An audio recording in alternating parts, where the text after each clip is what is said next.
ডাব দিয়ে শুধু ডাবের পুডিং বানানো যায় তা কিন্তু নয়, আরো অনেক মজার মজার খাবার কিন্তু বানিয়ে ফেলা যায়। তেমনি একটি মজার রেসিপি ডাবের শাঁস দিয়ে বানানো এই ক্ষীর।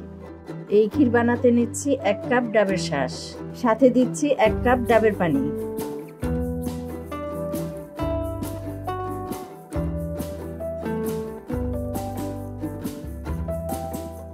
এবার খুব ভালো মতো ব্লেন্ড করে রেখে দেব। একটা প্যানে নিচ্ছি 1 কাপ লিকুইড দুধ, সাথে দিচ্ছি 1 কাপ ডাবের পানি।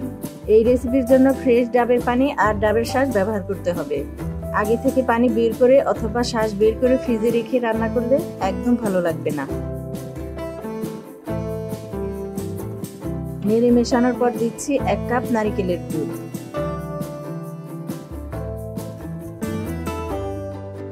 এবার চুলার আঁচ মিডিয়ামে রেখে ভালো মতো জাল করে নিচ্ছি।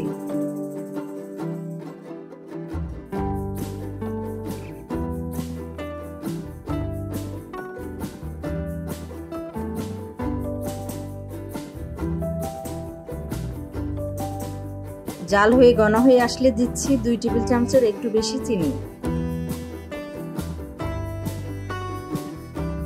চুলার আঁচ মিডিয়ামে রেখে নেড়ে জাল করে নিচ্ছি।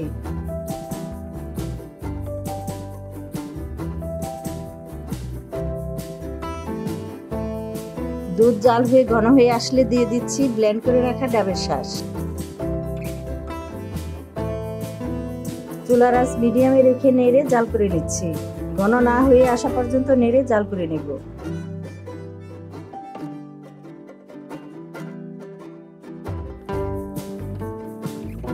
3 থেকে 4 মিনিট জাল করে দিচ্ছি একদম সামান্য একটু লবণ।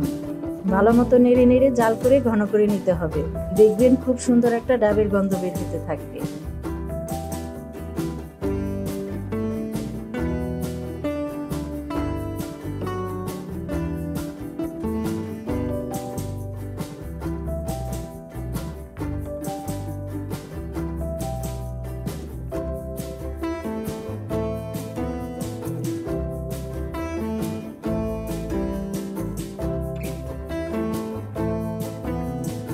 এইভাবে ক্ষীর বানিয়ে ফ্রিজে রেখে ঠান্ডা করে পরিবেশন করবেন।